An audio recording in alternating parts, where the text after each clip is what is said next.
দেৰগাঁৱত জনপ্ৰিয় ৰাজযোগ শিক্ষিকা ব্ৰহ্মকুমাৰী ভগ্নী ৰুমাৰ প্ৰেৰণাদায়ী বক্তব্যৰ প্ৰদান অনুষ্ঠান সম্পন্ন হৈ যায়। আজি দেৰগাঁৱৰ প্ৰজাপিতা ঈশ্বৰীয় ব্ৰহ্মকুমাৰী বিশ্ববিদ্যালয়ত মই উপস্থিত আছোঁ। আজি মোৰ লগত বহু সুধীবৃন্দ, মোৰ ভাই মাতা মৰমৰ সকলো উপস্থিত আছে। আজি আমাৰ প্ৰধান টপিকটো হৈছে কিদৰে সাংসাৰিক জীৱনত ঘৰ গৃহস্থত থাকিয়েই মানুহৰ মানসিক সুখ শান্তিবিলাক কিদৰে বৃদ্ধি কৰিব পাৰোঁ, কিদৰে আমি সৰু সৰু সমাধানৰ উপায়েৰে ঘৰতে সুখ শান্তি আৰু সম্বন্ধৰ মাজত কিদৰে আমি আত্মীয়তা স্থাপনা কৰিব পাৰোঁ, সেই সম্পৰ্কে আজি আমি আলোচনা কৰিম আৰু আমি আজি সেই বিষয়ে আলোচনা ইতিমধ্যে কৰি আছোঁ। সকলোলৈকে মোৰ আন্তৰিক আৰু আত্মিক ধন্যবাদ, কৃতজ্ঞতা জ্ঞাপন কৰিছোঁ। মই দেৰগাঁৱলৈ প্ৰথম আহিছোঁ। ইয়াৰ পিছত মোৰ কাইলৈ বোকাখাটত আছে, পৰহিলৈ কাজিৰঙাত আছে। মই যোৰহাটৰ পৰা আহি আছোঁ ক্ৰমান্বয়ে। যোৰহাটত 5 দিন আছিলে, তাৰপিছতে গোলাঘাটত আছিলে পৰহি আৰু যোৱাকালি। আজি এইটো দেৰগাঁও, তাৰপিছতে কাইলৈ বোকাখাট, তাৰপিছতে কাজিৰঙাত আছে।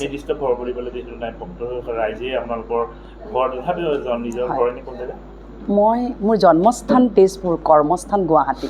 উল্লেখযোগ্য যে গত 3 এপ্ৰিল বৃহস্পতিবাৰে গোলাঘাট জিলাৰ দেৰগাঁও চহৰৰ অৱস্থিত প্ৰজাপিতা ব্ৰহ্মকুমাৰী ঈশ্বৰীয় বিশ্ববিদ্যালয় আৰু আধ্যাত্মিক জ্ঞান আৰু ৰাজযোগ প্ৰশিক্ষণ কেন্দ্ৰৰ প্ৰেৰণাদায়ী বক্তব্যৰ প্ৰদান অনুষ্ঠানত উপস্থিত থাকে জনপ্ৰিয় ৰাজযোগ শিক্ষিকা ব্ৰহ্মকুমাৰী ভগ্নী ৰুমা। তেখেতে ৰাজযোগৰ মাধ্যমেৰে পৰিয়াললৈ কিদৰে সুখ শান্তি আৰু সমৃদ্ধি কঢ়িয়াই আনিব পাৰি সেই বিষয়ৰ ওপৰত এক আধ্যাত্মিক মননশীল বক্তব্য প্ৰদান কৰে। প্ৰজাপিতা ব্ৰহ্মকুমাৰী ঈশ্বৰীয় বিশ্ববিদ্যালয়ৰ ফালৰ পৰা দেৰগাঁওবাসী ৰাইজলৈ আমি আধ্যাত্মিক অনুষ্ঠান আৰু আয়োজন কৰিছোঁ। আয়োজন কৰা হৈছে তো বিকে ৰুমা বেহেন, তেখেত গুৱাহাটীৰ নিবাসী। তেখেতৰ দেৰগাঁৱত বহুত ফলোৱাৰ্ছ আছে। তেখেতৰ পৰা অনলাইনতো কোৰ্চ কৰিছে। অনলাইনত তেওঁৰ পৰা যিটো শিক্ষা সেইটো লৈছে। বহুতে কৈছে তেখেতক মাতক, তো মই মাতিলোঁ, নিমন্ত্ৰণ দিলোঁ, তেখেতে আহিলে, তেখেতৰ কাম তেওঁ কৰিলে। এতিয়া আমাৰ কৰ্তব্য কি?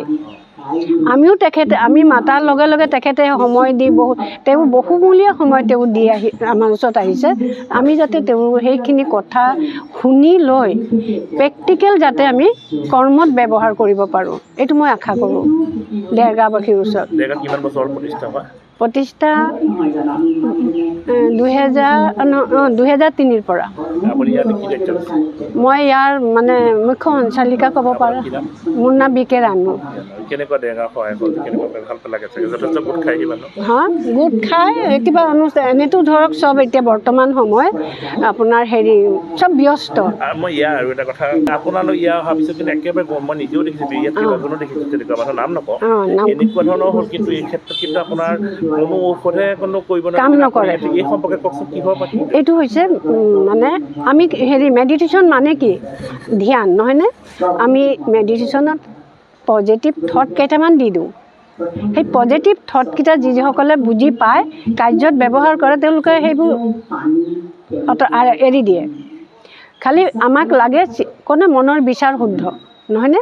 যেতিয়া শুদ্ধ বিচাৰ কৰিব তেতিয়া আপোনাৰ শুদ্ধ বস্তুৰ ফালে মন যাব। আপুনি যেতিয়া মনত ভাবি আছে বেয়া, তেতিয়া আপোনাৰ মন ক'ত যাব? বেয়াৰ ফালে যাব।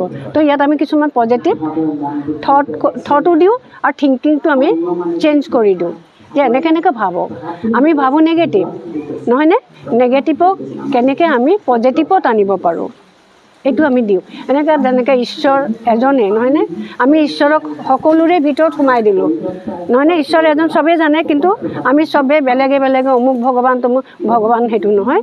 ভগৱানে কৈছে মই অনেকৰ ভিতৰতো নাথাকোঁ, মই অনেক নহয়, মই এজনে। হিন্দু মুছলমান সকলো আহিব পাৰে নেকি? ইয়াত জাতি ধৰ্মৰ কথা নাই, হিন্দু মুছলিম, কাৰণ ঈশ্বৰ আল্লাহ একেজন। ঈশ্বৰ আল্লাহ যেতিয়া একেজনে হয়, তো ইয়াত জাতি ধৰ্মৰ কথা আহিব নোৱাৰে, ভাষাৰ কথা আহিব নোৱাৰে। আমি চব ভাৰতবাসী। আমি ভাৰতবাসী হৈ যদি আমাৰ মাজত যদি ভেদাভেদ থাকে, তো থাকিলে কি? ভাৰত কিমান উচ্চ এটা স্থান, নহয়নে? ভাৰতৰ দৰে স্থান ক'তো নাই, আৰু ভাৰতে চবতকৈ ডাঙৰ তীৰ্থস্থান। য'ত নেকি ভগৱান আহে, ডাইৰেক্ট কৈছে ভগৱানে যদা যদা হি ধৰ্মস্য গিলানি ভৱতি ভাৰত, যেতিয়া যেতিয়া ধৰ্মৰ গিলানি হ'ব তেতিয়াই মই এই ধৰাধামলৈ আহিম আৰু মই মোৰ নিজৰ পৰিচয় দিম। মোৰ পৰিচয় কোনো মনুষ্যই দিব পৰা নাই, আজিলৈকে পৰমাত্মাৰ পৰিচয় কোনো দিব পৰা নাই। তো পৰমাত্মা এই ধৰাত অৱতৰিত হয়, তেওঁ পৰ কায়াত প্ৰৱেশ কৰি নিজৰ পৰিচয় দিয়ে। তেওঁ নিৰাকাৰ, তেওঁৰ নাম শিৱ। দেৰগাঁৱৰ পৰা নৱজ্যোতি ভঁৰালীৰ ৰিপৰ্ট, নিউজ নাও।